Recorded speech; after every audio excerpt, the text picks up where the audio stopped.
Assalamualaikum warahmatullahi wabarakatuh. Teman-teman semuanya, berjumpa kembali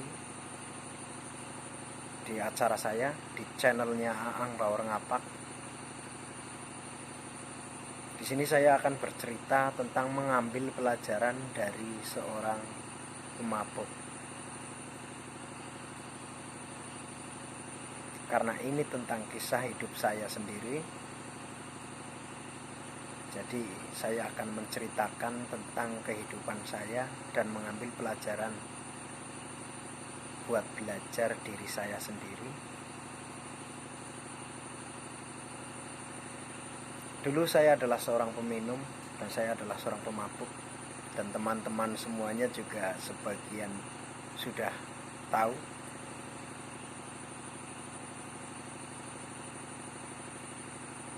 Kita akan mengambil pelajaran dari seorang pemabuk, pelajaran yang menurut saya sangat penting dan sangat bermanfaat untuk kehidupan bermasyarakat, meskipun seorang pemabuk itu adalah bukan suatu hal yang benar.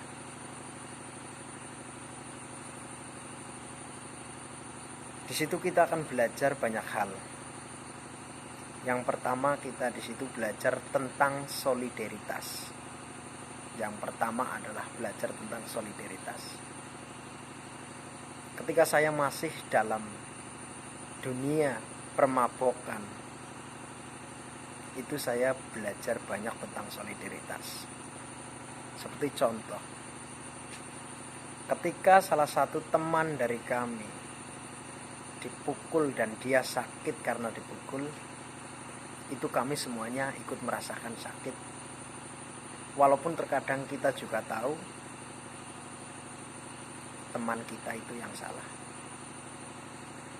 Itu bukan tentang salah atau benar, tapi itu adalah tentang solidaritas kami. Dan kami lebih peka terhadap satu sama lain. Di situ kami juga dapat pelajaran tentang berbagai macam karakter teman masing-masing. Karena setiap teman kita itu mempunyai karakter yang berbeda, karakter yang masing-masing yang harus kita ketahui.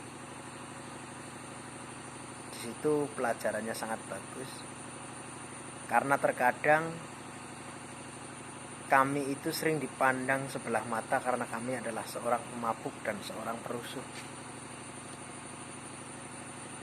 Tapi untuk ini saya tidak pernah menyesal karena saya pernah menjadi seorang pemabuk.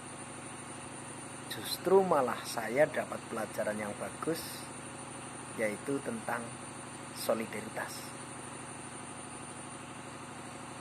Dan yang kedua adalah tentang kebersamaan. Tentang kebersamaan, kami hampir setiap jam, hampir setiap hari itu ketemu, itu berkumpul.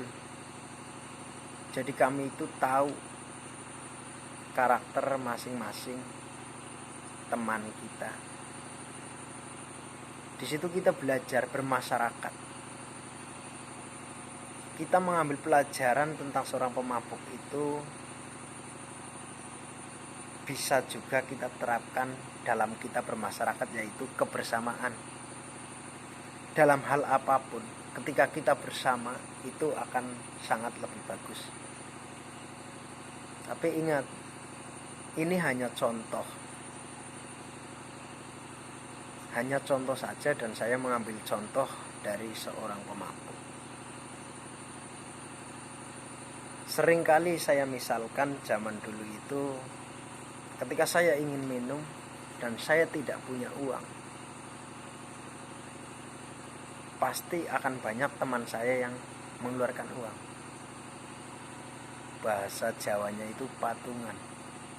Itu adalah solidaritas. Meskipun kami tahu itu bukan tujuan kami dan itu tidak benar, tapi itulah kebersamaan dan solidaritas kami.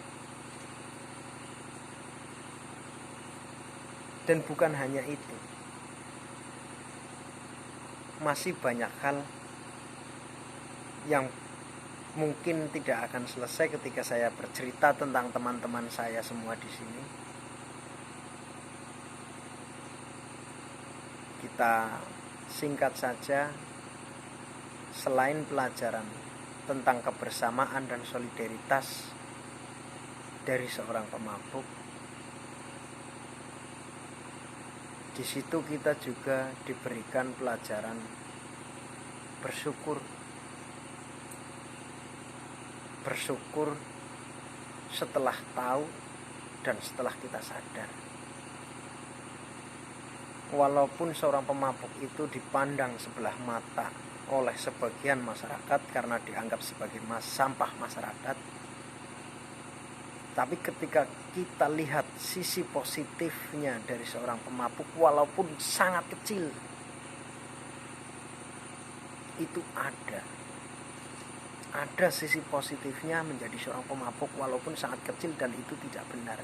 Itu ada sisi positifnya, yaitu kebersamaan, solidaritas. Kita harus bersyukur walaupun kita sering melakukan kegiatan yang dilarang oleh agama dan negara, tapi kita di situ bisa mengambil pembelajaran tentang solidaritas kehidupan. Justru malah banyak sekali orang-orang yang sepertinya mereka bukan pemabuk, tapi sangat minim dengan solidaritas dan minim dengan kebersamaan. Ketika saya gali tentang pengetahuan dan saya belajar dari orang-orang yang terdekat, karena saya ini bukan anak sekolahan yang sekolahnya tinggi dan belajar jauh, itu tidak, tetapi saya belajar dari orang-orang di sekitar saya. Setelah saya pelajari, ternyata seorang pemabuk itu lebih memiliki rasa solidaritas dan kebersamaan yang tinggi. Ini untuk teman-teman saya semuanya. Terima kasih atas pembelajarannya untuk saya pribadi. Dan sekarang saya juga sudah sadar diri. Setelah saya berhenti menjadi seorang pemabuk, di situ apakah teman-teman saya akan hilang? Tidak. Mereka masih ada dan masih banyak. Karena saya tahu menjadi seorang pemabuk itu bukan tujuan hidup mereka dan hidup saya. Itulah pembelajaran dari seorang pemabuk, adalah kebersamaan dan solidaritas yang tinggi. Selain itu, saya juga akan menceritakan tentang belajar bersyukur dengan apa yang sudah ada dan belajar mengendalikan hawa nafsu dalam diri kita. Yang pertama kita bahas adalah belajar bersyukur tentang apa yang sudah ada. Terkadang kita tidak sadar, setiap hari kita itu mendapatkan nikmat yang sangat besar, nikmat yang setiap hari kita nikmati. Itu kita terkadang tidak sadar dan kita lupa untuk mensyukurinya. Sebagai contoh, kita diberikan tangan, kita diberikan kaki, diberikan mata, telinga, hidung, bibir, lidah, gigi, dan masih banyak lagi yang hampir setiap hari kita gunakan. Itu terkadang kita lupa bersyukur betapa besar anugerah yang sudah diberikan oleh Tuhan kepada kita. Ingatlah teman-teman saya semua, terutama untuk diri saya sendiri. Ini adalah pelajaran untuk diri saya sendiri. Dan kita mudah-mudahan bisa belajar bersama. Ucapkanlah terima kasih kepada Tuhan karena sudah memberikan anugerah yang sangat luar biasa. Itulah cara kita bersyukur dengan apa yang sudah ada. Di sini kita tidak membicarakan tentang harta atau tentang kekuasaan atau apa dan lain dan sebagainya. Cukup bersyukur dengan apa yang sudah ada di diri kita. Dan yang kedua adalah belajar mengendalikan hawa nafsu dalam diri kita. Kita belajar dari hal yang sangat mudah,